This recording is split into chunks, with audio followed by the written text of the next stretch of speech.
Hi! Hi guys, welcome back to Books, Tea and Biscuits. We know we've been gone a while, the whole of November actually, and that's just because obviously Joe's had concerts and I've been busy with things. We have been doing a lot of reading though, haven't we, Joe? We've read 2 books each, and that's what we'll be reviewing for you today. We hope you're okay and that your reading November's gone good. So I'll be going first, and what I'll be reviewing for you first is Time and Time Again by Ben Elton. So the source on my reading for this one was on my Kobo. So this is a device here, I always have everything with a case. So it's a purple case, and that's the cover. So the review for Time and Time Again by Ben Elton. So it's based on a protagonist who's an ex-soldier, and he's called Hugh Stanton. And obviously he's recently widowed as well, recently not sacked, but what's the word when you get released from the army? Not deployed. Is it deployed? No, because that's when you go out. But he's an ex-soldier. Wife and kids have recently died in a hit and run, and the culprits have never been found. He's also like mediocre celebrity as well, with a series he's doing about survival and things like that. Anyway, one day he gets called up to go to Cambridge University and speak to one of his old professors called Professor Sally McCluskey. And while there, obviously she asks him for drinks and, food and things like that. She tells him and invites him, so basically he gets initiated into this secret society called Order of Kronos, which is all about, if you've read the book, all about Sir Isaac Newton and, this letter that they find. And it's about, if you read the letter, it's about time travel, so what to do and how to do it. And Professor Sally McCluskey asks him, and I think the question is, well, all throughout this book, it makes a reader think, if you could go back in time, what is the one thing you'd change and why? So that question's always there in your head. And obviously, people always say June 28th, 1914, which is when World War I started, was the war to end all wars, which it wasn't, but, Anyway, that is what Hugh Stanton chooses. But he doesn't actually say he wants to end the World War. He wants to end the catalyst that started the World War, which is, I don't know if you're aware, the assassination of Archduke Franz Ferdinand in the Sarajevo. All about a sandwich, isn't it? Or if you know the story of the sandwich, it's not mentioned in this book, but he goes back in time to stop the assassination of Franz Ferdinand. And anybody and everybody knows that if you go back in history and meddle with anything, everything will change. The slightest action that's different will, have a huge impact. And that's what happens.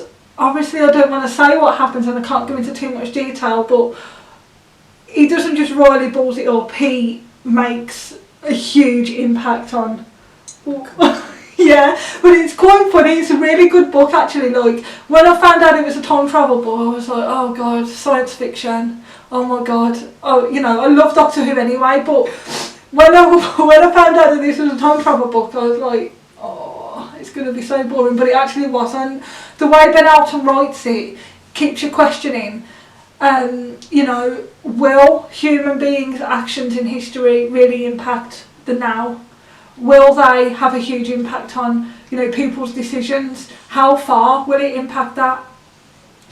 And what happens when he goes back in history has a drastic and profound effect on what does happen. But he's one of the only few that actually comes back to where he's meant to be and not, in a different place or a different time. And when they do go back and they find Newton's letter,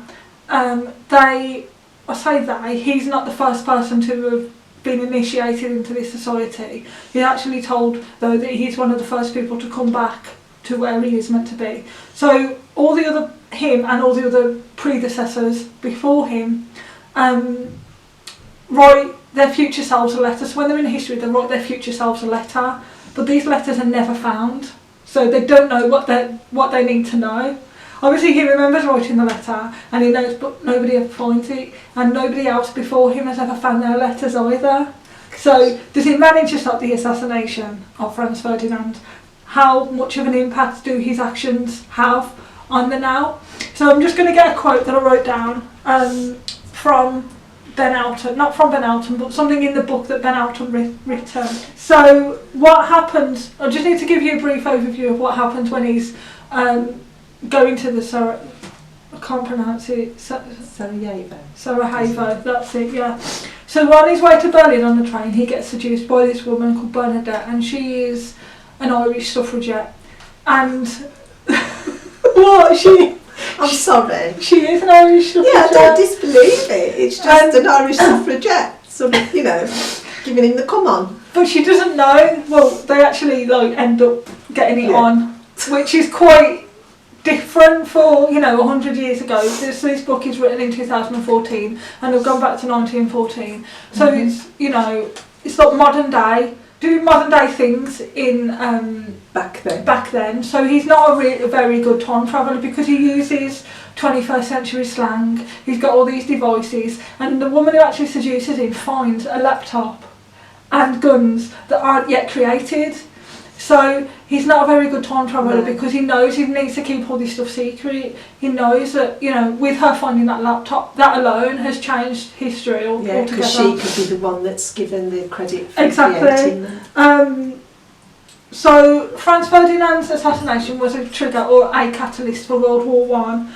Yeah. But we had been, not just the British, but the world as everybody that was obviously involved in World War One. Ben Elton writes it as though we'd been prepared for a fight long before Franz Ferdinand's assassination. So even if Hugh Stanton had gone back and stopped the assassination, which you'll find out if you've read it whether he does or not, something else would have brought on World War One anyway. And the way Ben Elton writes the book, the chapters are quite short, so they keep you focused and they keep you engaged. It's not like, there's a 28-page chapter and you're like, God, this is boring. I didn't get any of that. I wasn't bored throughout. Some of it's funny, some of it's really hard-hitting, like when you find out when his wife dies and when his children pass away.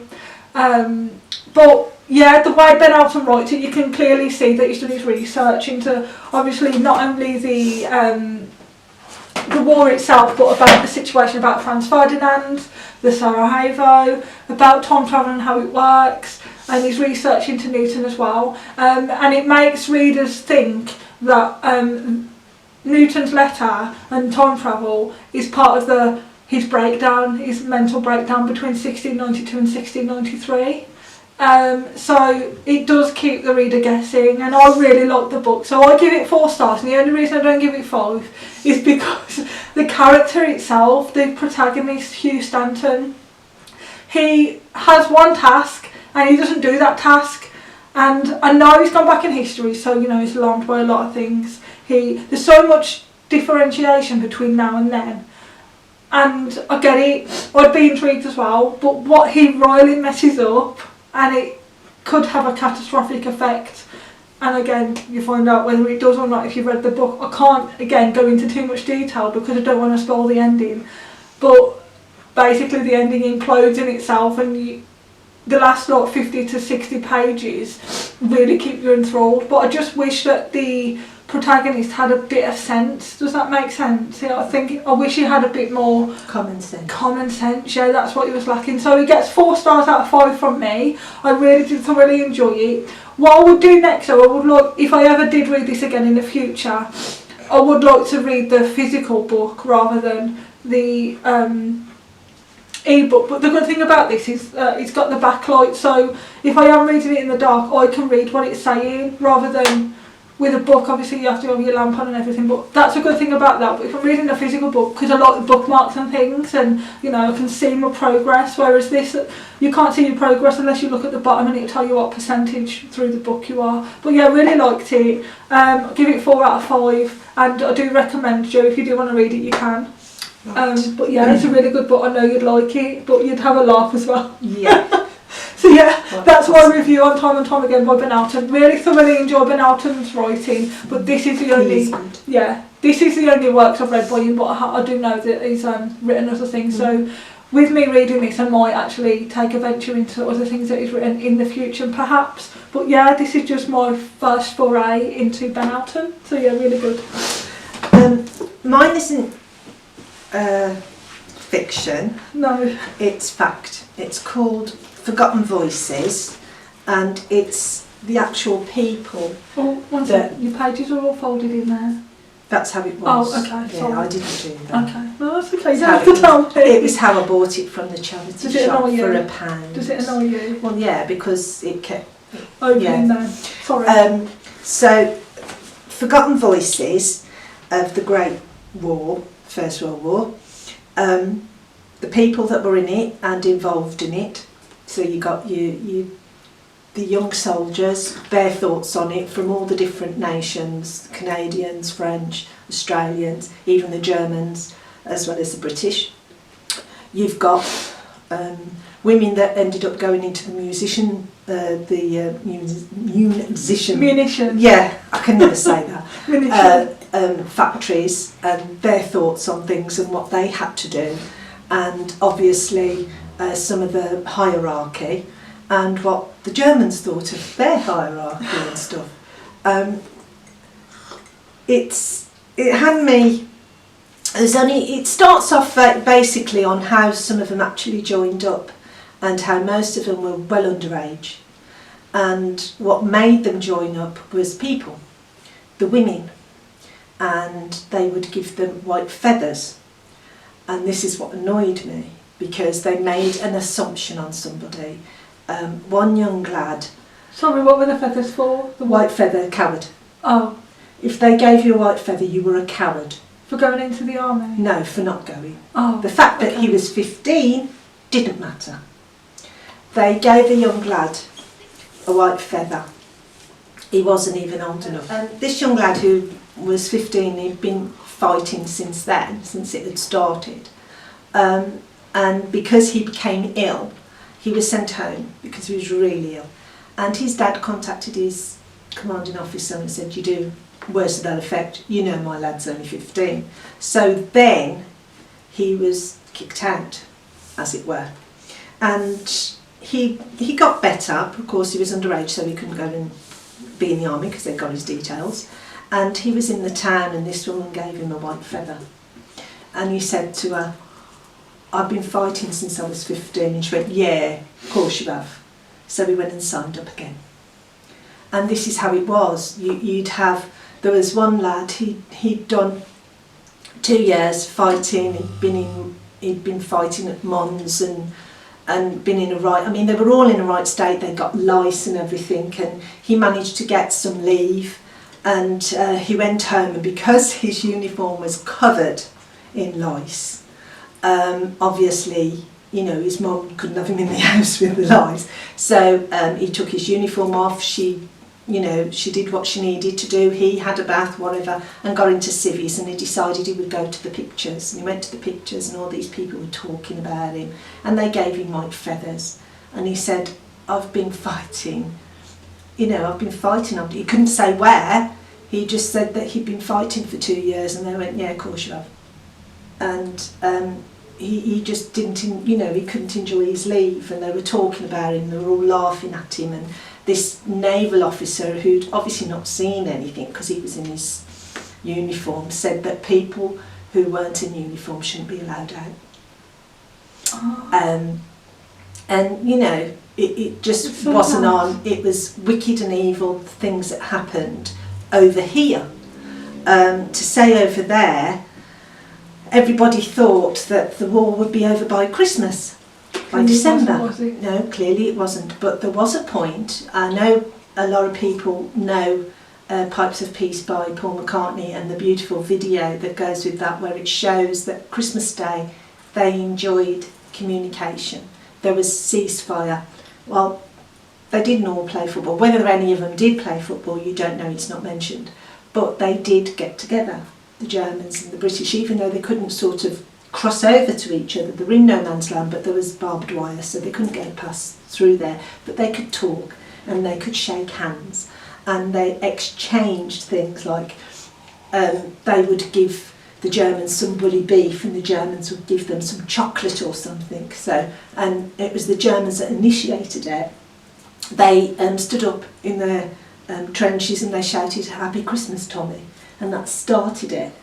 And the superior officers on the British side were not happy. And they told the lads to get down, and the lads told them to shut up. It's Christmas Day. And they all went off and they sort of chatted to the Germans. They didn't mention the war, they just talked. And it would have been fine, but the soldiers, the officers weren't happy, and they started the firing again. So it kicked off again. But even then, during that time, before it started, this young German sent a message, and he said, our superior officers are coming, I think it was at 5 o'clock or something, so we're going to have to start shooting. I will fire high. Please stay and keep your head down.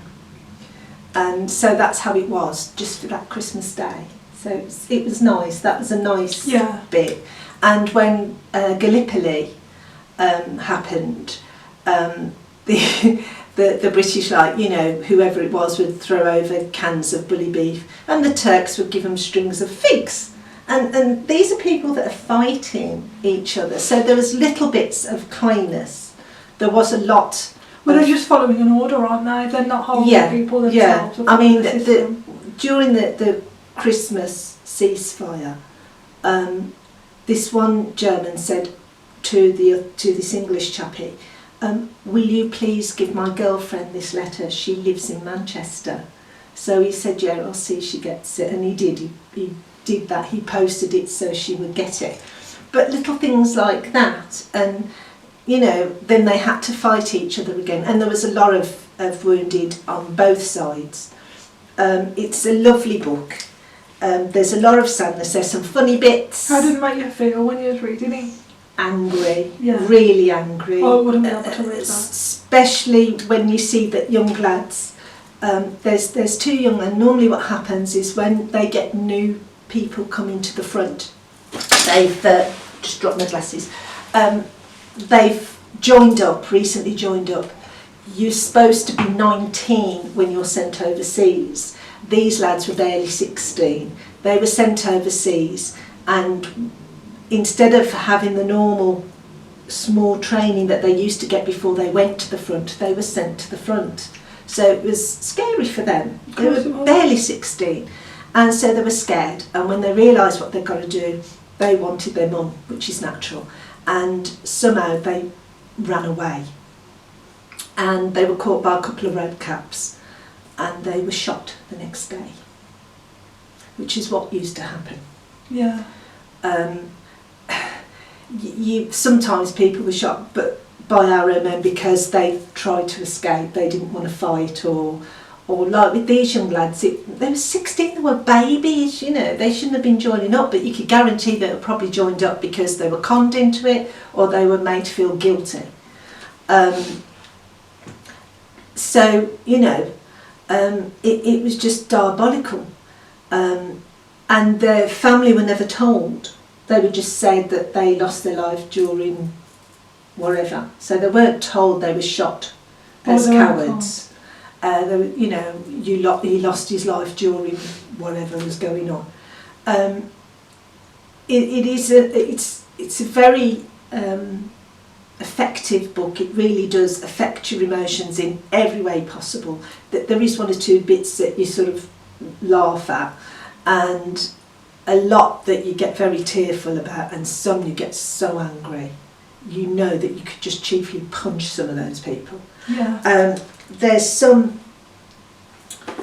the synopsis is in 1972, a team of academics and archivists from the Imperial War Museum set about the momentous task of tracing ordinary men and women who had lived through one of the most harrowing periods of modern history, the First World War, and it really was the stuff that they had to put up with. Veterans from Britain, Germany, America, Australia and Canada were interviewed in detail about their day-to-day experiences on and off the front. The archive has grown to be one of the most important of its kind in the world and provides a unique account of life during the Great War. These tapes, some of which have rested unheard for decades, contain the forgotten voices of a generation no longer with us. Now over 30 years on, after hundreds of hours in the archive, author Max Arthur has created the remarkable landmark history of the First World War. You've got a comment from Stephen Fry on this book, and it says an extraordinary and immensely moving book, and that tells you everything you need to know. He knows his stuff anyway, doesn't he? Yeah. I mean, yes, you've got some little bits of funny bits in it, and you got the Germans. I mean, when the Germans arrived in Belgium, and you obviously got the Belgians there scared stupid and whatever. The first thing they did was set up a kitchen. Oh. And there was one where you got this young German talking about his first time at the front, and this chappie said to him, he was Belgian, he was going, please, I think it was a vicar or somebody, he was saying, please don't cut our children's hands off, don't cut our babies' hands off, because they were told that's what the Germans did.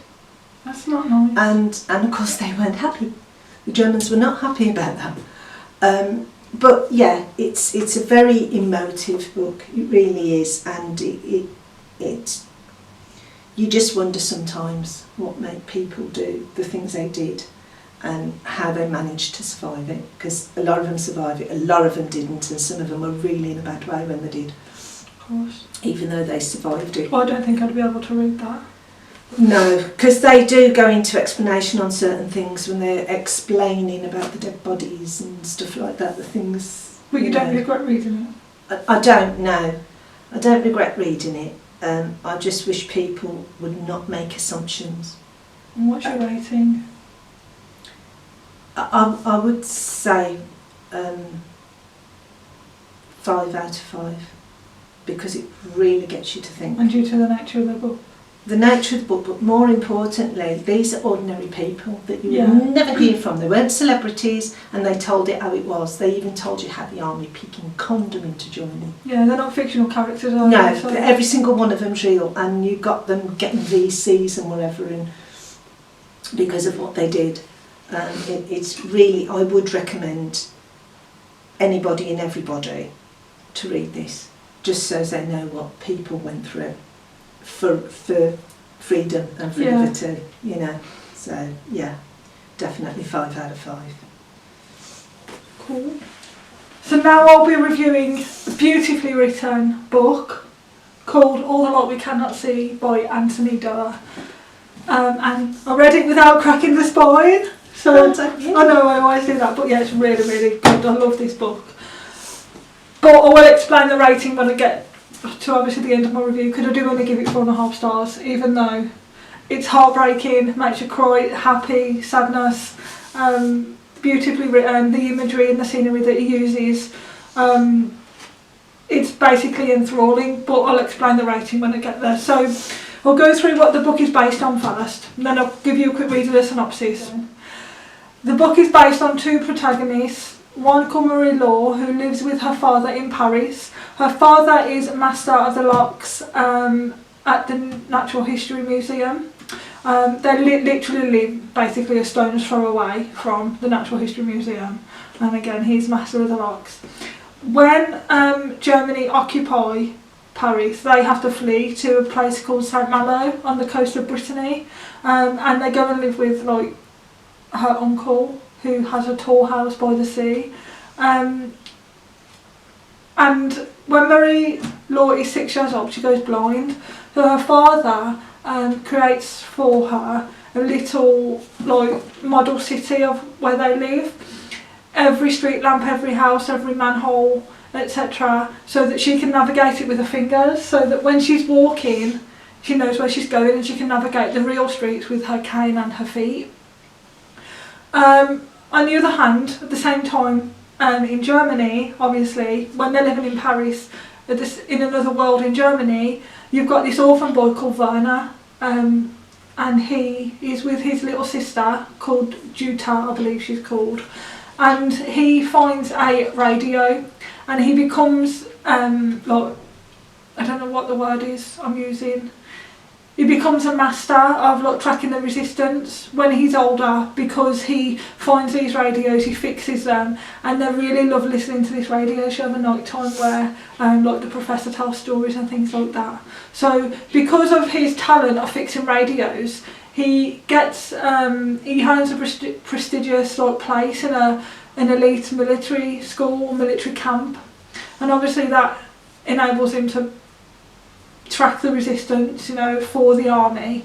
And his journey through, I'm going to do Hitler Youth now, sees him go from like Germany to Russia to, and eventually ending up in St Malo, where their paths cross. And the story is one of heartache, it is one of happiness as well, it is one of sadness. So Marie Law, her father goes away, she doesn't know where he is.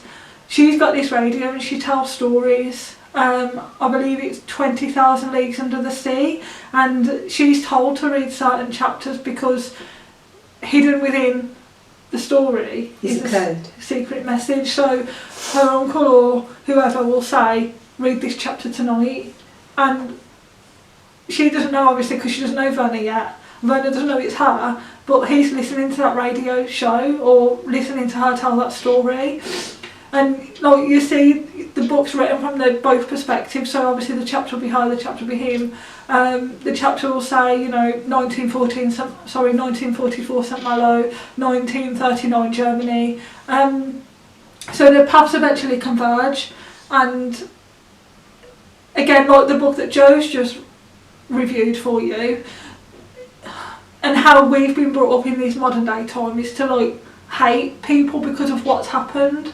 But you know, you see two different lives that have completely different upbringings, completely different backgrounds. You know, one's a blind lady, well now in present day she's a young lady, so she's in her teens or early 20s, you know, navigating the streets of St Malo without a father because she doesn't know where he is. And then you've got Werner, who's now an adult boy as well, tracking the resistance, trying to stop his lieutenant or sergeant go after the girl that reads the stories because it's not allowed to happen. And when their paths converge, and I will make you aware, the triggers in this book to, you know, what aren't mentioned is what makes my rating dip by 1 star, happen when their paths cross. So basically they're trying to save each other's life, but the last like few chapters you find out, you know, it really breaks your heart because of what's happened, but then also there's happiness as well. So if I tell you what happens at the end, it's going to spoil everything, so I can't, but it's really, really good. I recommend you reading it. So I would have given this 5 stars if it wasn't for the actual triggers within the book itself. I wish there was like just a page at the beginning that, you know, says this is what it mentions, this is what it talks about. So there's war, there's death, there's conflict, there's sexual abuse, really severe sexual abuse, and I know that can be triggering for some people, so I think it should mention that at the beginning of the book, or you know, something on a website, on Goodreads somewhere that says don't read this if you know suffer with this. Yeah. If this will distress you, any form of PTSD, or exactly. If this has been in your life or whatever. Yeah. So obviously, in this magnificent, deeply moving novel, the stories of Marie Law and Werner illuminate the way against all odds. People try to be good to one another. So that's the thing, you know, we don't know anyone's history, and again, as what I mentioned to Joe, we hate people based on the system, not based on, you know, what we know of them. So yeah, he's in the army tracking the resistance because he's been informed to by his country. So, and hate's a strong word, we shouldn't, but that's how people are brought up nowadays, you know. It was certainly how I was brought up in school, that have this hatred and this distaste towards the Germans because of what happened in the war. But Germans aren't to blame. It's a government, it's their country, it's their leadership, like the Führer. And you know, it really turns people that are ignorant to that, you know, that makes them realise that people do have a heart, they can do good.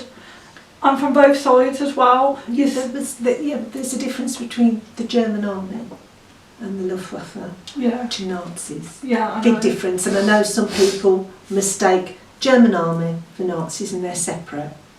But you did have your Nazis, they were horrendous. and you had your German army officers and your normal German soldiers who, you know, would try to do what they could, but they were under orders. So that's my point. You know, we shouldn't just have this one imagery of one ideal of what Germans are, and you know, or anybody else. It's what we envision from this story as well. They can be good people, and we should have good and bad in everywhere, all nations. I just want to go through something I've written down about Anthony Doerr's imagery. So I've written that. Do you want me to put the light on? No, it's okay. When you have your glasses on, you'll need to read it. So he sets the scene using all 5 senses. So when you're reading the book, it makes you feel like you are that character or an extension of that character. So, like, because she's blind, it makes you feel that you can see these really vivid images of, you know, the city. You can see her reading, or we can envision it anyway. And then when Werner's speaking, or when it's Werner's perspective, you see and feel and hear things from his point of view as well. So we feel like we're an extension of that character. And the way he does it is immense. It's really amazing. There's jubilation, there's heartache. We cry and we scream at each trial and tribulation. You know, each happy event, each sad event. I was crying and I was happy throughout reading the whole of the story, and it, you know, it's page turning, you grip from the first page. It is heart-wrenching. Again, it is a fiction book, but the events throughout the book actually happened, and that's the thing, you know, it's based it on something, but it's a fiction story. So the 2 characters probably aren't real, but the events are real. Yeah. So I give the book 4 stars out of 5. I would have given it 5 if they had the trigger warnings in it, because some of the events and some of the description is unexpected. But yeah, if there was a warning in there saying, you know, we will be talking about this, and this, if you don't feel like you want to read it, don't. I would give it 5, but because some of it's unexpected and it takes you back, you're like, oh, okay, I didn't expect that. It's not graphic detail, but it's enough detail to distress people, basically. So yeah, I'll give it 4 out of 5. Really loved it. Beautifully written story. I don't recommend that you read that though, no, by the way. Okay? I can't read that. No, exactly. But yeah, loved it, and I am about to go home tonight and watch a new series that's based on this. So I put it off because I wanted to read the story first, but they've just made a TV series on Netflix about this as well. Right. So I'm going to go home and read that. Watch that, good. read that. That's good. Same difference. Yeah, same difference. In the end, but they adapt the book, don't they? They normally TV, do, because so there's they make certain it things they different. can and can't do, so they have to adapt it, don't they? So that was a 4 star from me. Good. So both of my stories have been 4 out of 5. Mm-hmm. Just as I mentioned, a couple of things. If a couple of things would have changed, I would have given them a 5. But both amazingly written, and obviously about the same thing, the war, but written differently. 2 very different stories. Yeah. Yeah. Okay. And that's my review on that. Right, I'm going to put the light on. Yeah, she'll need to. Because I need to, because I've got something very tiny to read. Bear with us, guys. This will go on the blooper, Joe, I guess. Now, my next book, again, is factual, and it's The Real Dad's Army, The War Diaries of Colonel Rodney Foster. These were found and they went on auction, and this chappie bought them off auction, and he was so, you know, he's created a book out of them. How Colonel Rodney Foster managed to do a diary and put in the stuff he's put in is amazing, because there's some stuff in there that really should be. A lot of detail. It literally is diary, so it's month and day and date and what happened on that day. So there's lots of, it's when it started and his view on things. I'll just read you a bit about him. Rodney Foster was born in India in 1882 and spent his career in the Indian Army. In his retirement, he went with his wife and daughter to live in Saltwood near Hythe on the Kent coastline. Here in 1940 he enrolled in the Home Guard and kept a daily record of the war. He died in 1962. Sean Sewell is an avid antiques dealer and social historian who brought the world of Thomas Cairns Livingstone to life when his diaries were published in 2008 and 2010. His next find was the diaries of Lieutenant Colonel Rodney Foster, who paints a rare picture of wartime life through the eyes of the Home Guard platoon and company leader on the Kentish coastline.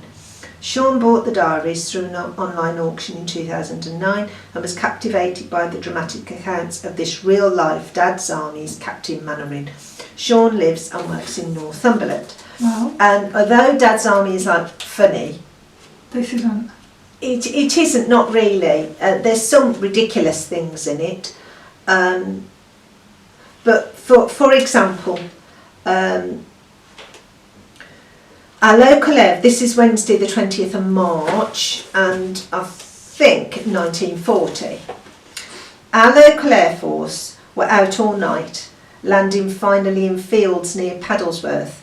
This was probably in connection with the attack on the convoy. Everyone very gratified near the salt raid, including the neutrals. You know, just little things like that, and stuff like when the all clear goes, or something like that, when it isn't all clear, Yeah. or there's someone, you know, the German have managed to shoot as many down as they could. But there's one that it just really brought a smile to my face. Okay. There's little bits from newspapers in here as well.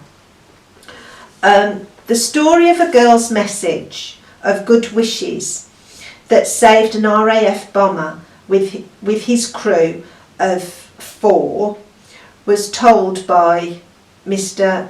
Attlee. This is really difficult to see. Lind Privy Seat, in a speech at Norwich last night.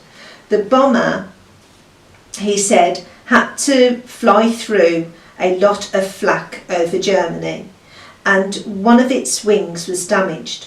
On the homeward journey, the fabric began to come away from the wing, but the tearing suddenly stopped. The pilot made a safe landing and then found that the stoppage of the tear was caused by some extremely careful stitching of the fabric. Remover of this disclosed a message: to the airmen who will fly this plane, all good wishes, love and kisses from Sheila. Sheila was discovered, added Mr. Attlee, and the pilot showed her the message. When she admitted that she was the writer, he told her she had saved his life and added, now I have come for my kisses. I just loved that.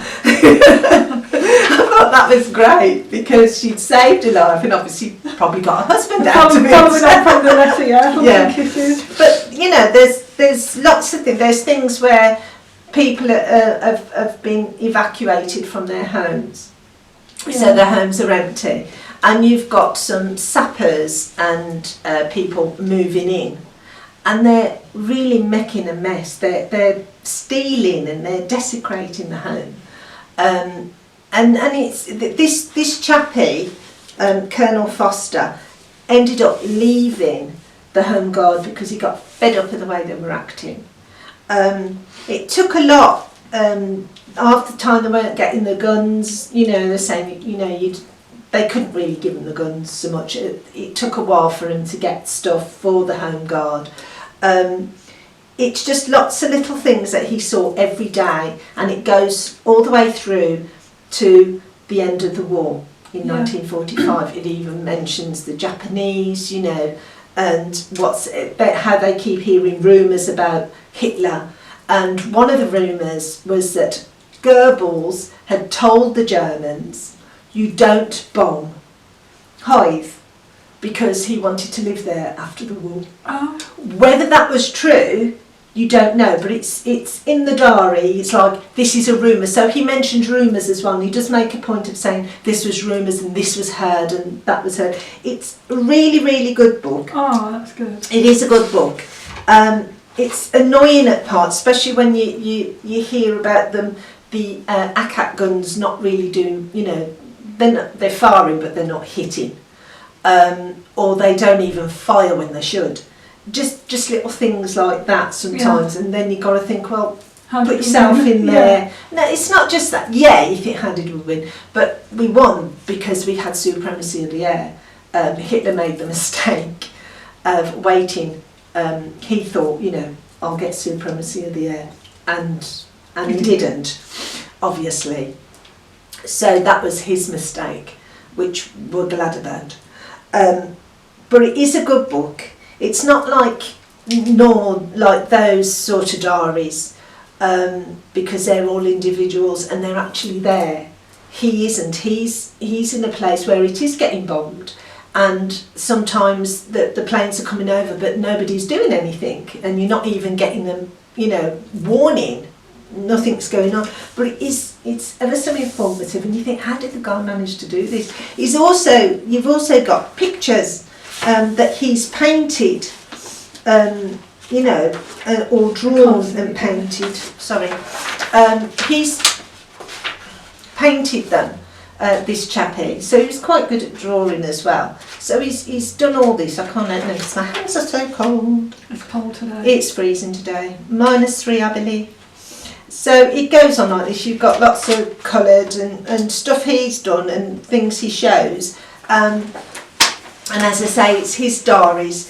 So it's all true. It's not made up stories. It's everything that happened in Hyde from the start till the end, and his feelings on it. His wife's mentioned, but she sort of seems to be not there, It's like he'll be somewhere on his own, his wife has gone somewhere, Phyllis has gone somewhere, his daughter Daphne seems to be more there, and they even go to the theatre and stuff, and they'll go to the cinema and what have you. So they seem to have a normal life in the best way they can.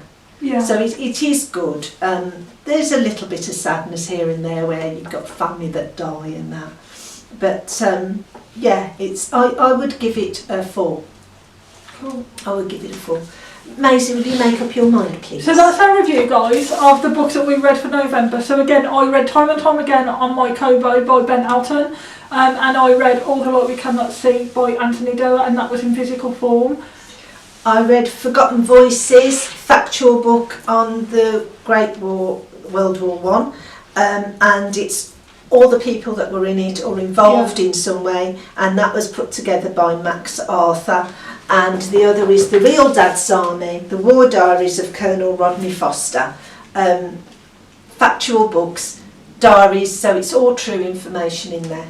Yeah, so next month then obviously is December, so that's obviously our theme is going to be Christmas, and what I am going to be reading, or what we're looking at reading, is this little cute one, A Gift from Bob. How a Street Cat Helped One Man Learn the Meaning of Christmas. So that was written by James Bowen. A Christmas Railway Mystery by Edward Marston. So that's a funny, The Gift from Bob. This is like a mystery, a murder mystery. And this one is a bit of like a romance or a cosy book, something that's a laugher as well. And this is Baby It's Cold Outside by Emily Bell. And this is one of the books that was in the 3 for £6 from the works. And you're looking at reading I'm looking at reading A Christmas Carol. By Charles Dickens? Yeah. It's been years and years and years and years and years since I read it. So I would like to read it again because it is Christmas. I'm also thinking of reading an Agatha Christie Christmas one, which is also a mystery. Yeah. As for my other Christmas one, I'm not sure yet. Once we know, we'll let you know. Yeah, of course we will. Because I don't know yet. And we'll... but it'll be sort of alongside yours, well. so it'll be similar sort of things. So it'll be a funny, mystery, and an ah. Yeah, no, that's cool. Well, thank you everyone for watching. Again, if you want to ask us any questions or recommend any books, comment down below. Send Joe a message or a post on Facebook, or send me a post or a message on Instagram. And we look forward to any responses or questions. Yes. And within reason. Obviously within reason. Yeah. So thank you all for watching, guys. Take care and keep reading. Bye. Bye.